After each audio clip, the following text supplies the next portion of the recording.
You got support over here? Hey, how you record us, nigga, but you don't want to be on camera? What the hell?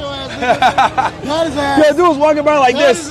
He was walking by like this and then, hey, how are you? How are you? What's your name? Nadia, what's your name? Myron, nice to meet you, Nadia. Nice to meet you. Pleasure. There you go. Would you prefer that mic or this one? That one is better? Yeah, that one's okay. way better. All right, let's do it. Way better for Okay, cool. Where are you from? I'm Lebanese. Okay, Lebanese. You speak Arabic or no? I do, yeah. Kalam Arabi Kwais? Oh, أنت من وين? Sudan. Oh, nice. Okay, yeah. Cool. So you speak the same So way. do you agree with the sign? I have it on there. It says why women deserve women deserve less. Change my mind. Do you agree with that? It's a little hard without the context. That's actually why I sat here. I was so curious. So you understand the context? Yeah. The context is I think men need to stop pedestalizing women that don't deserve it. You know, whether it's giving them attention on Instagram, dates, exquisite trips, whatever it may be. A lot of guys don't make women earn validation anymore. They just get it for existing. Okay, so in your opinion, a woman has to earn a man's respect and validation.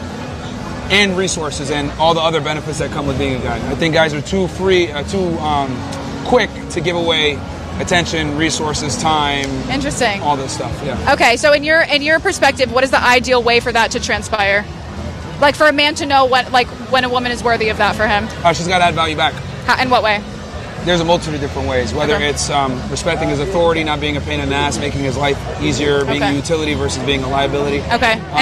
All different ways, but I think we kind of live in this society now where guys are so quick to give away what they've worked hard to acquire for women that, quite frankly, don't deserve it or don't reciprocate value. Makes sense. Especially here in Miami and other major cities. Yeah. Okay, understood. So my follow-up question to you is like, in what way can a woman show that she is like if a man and a woman start dating, what should she be doing to show that she is like worthy of everything that you're talking about?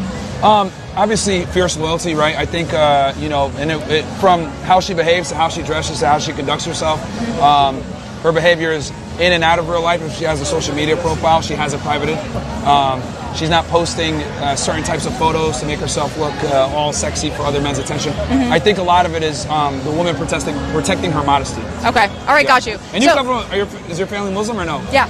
Okay, so you already know this. Yeah, That's the reason why they got to cover the hair, right? To protect modesty. Yes. Which is haram, by the way, what I see. Yes. Wait, what is haram? You're not covering your hair. It's haram.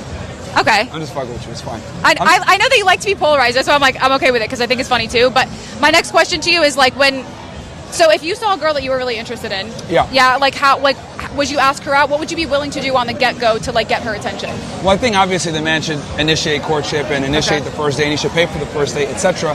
But it's got to be a reasonable amount for him, right? And also not like be too extravagant where the girl doesn't feel start to feel entitled to it. Because if you go crazy to balls to the wall in the beginning, she's going to feel as though she deserves that every single time. I think it should be a slow escalation. Okay. In, what's the starting point? Privilege. It could be something as simple as a coffee date. Or maybe even a drink at the bar. Or, I'm not a big fan of dinner dates. Maybe appetizers, right? Because there's like a whole influx of women that like go on free dinner dates just to get free food. Okay. So, but also the guy's got to have some semblance of, common sense. Like, okay, does this girl actually like me if I'm going to take her out for dinner? Like, guys got to be able to screen out girls, whether they want them for them or they're just using them for attention or free dinner date, whatever. How do you screen for that? I mean, there's a multitude of different ways. I mean, is she touching you? Is she actually aroused by you? Does she give you compliments on your looks? Does she actually find you? Because I think being arousing and being attractive are two different things. There's guys out there that are attractive because they make money, but they're not arousing because they're fat or they're weird. Right. So I think that's very important where men need to understand, you can't just be attractive, you have to be arousing too. Both. Okay. That's where so many guys fuck up. Okay. Interesting. Okay. So then describe your ideal woman for me.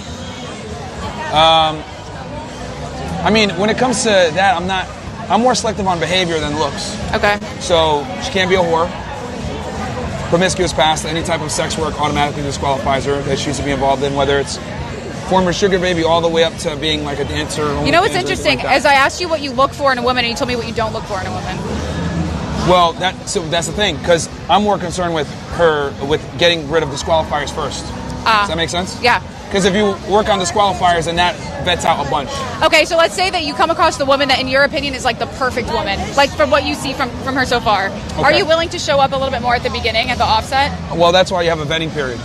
I don't think a guy should commit to a girl until about at least a year in.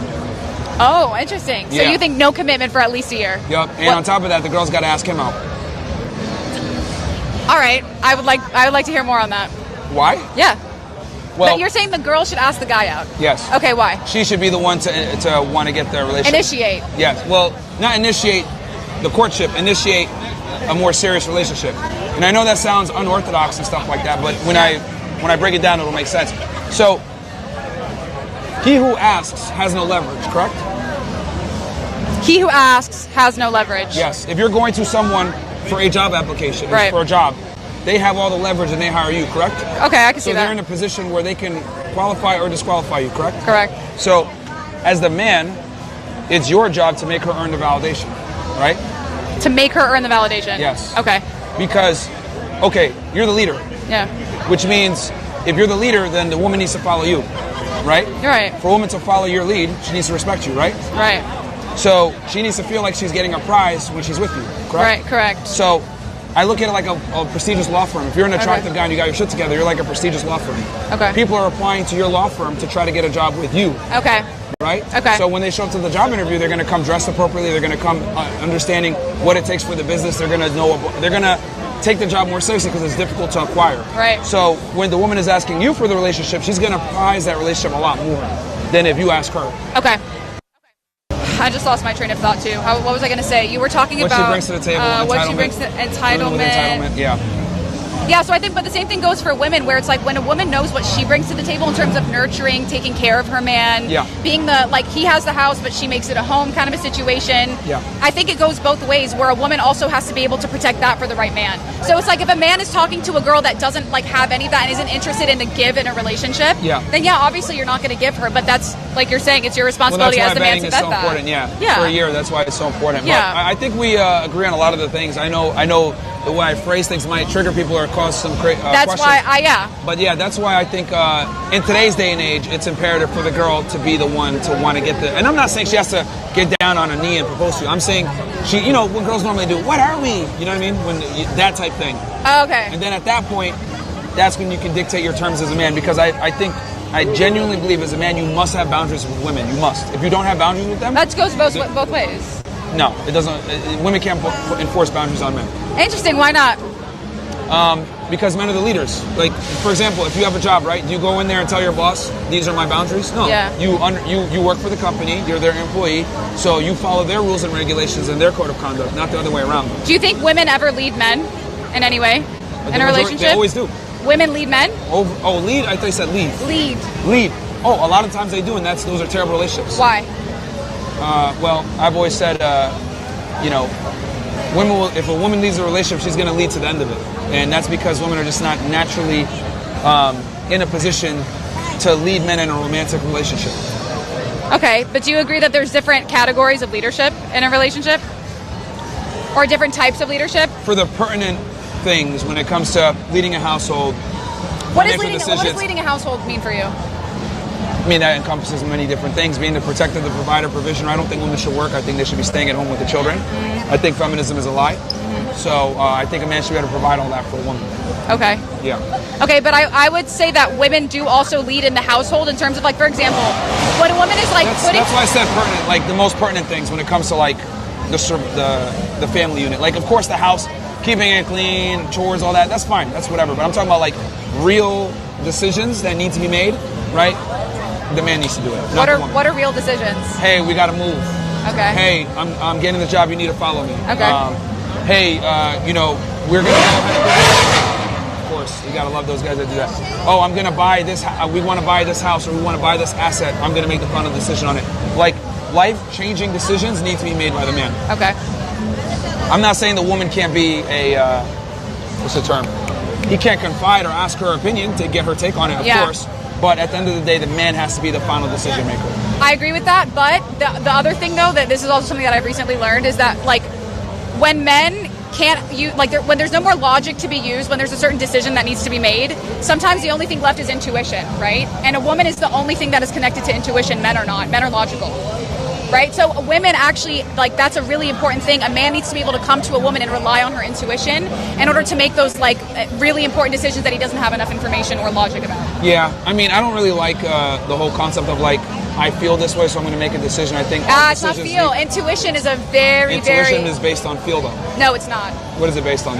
Intuition is based on. You just admitted a second ago. It's based on not having all the facts and kind of making a decision. But the facts. So here's the thing. I'm actually a manifestation coach, and I help women use their intuition to start making the most aligned decisions for themselves.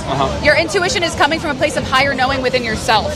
Where so your intuition, so basically me and you are in the 3D right now, right? The 3D reality where there's past, present, and future. Yeah. Fifth dimension, time doesn't exist. Everything is happening simultaneously all at once. Yeah? Okay. So your intuition is actually coming from the version of your consciousness that is in the fifth dimension where time isn't real. So that version of your consciousness knows past, present, and future what decision you need to make to get to the most aligned destination. Does that make sense? It does.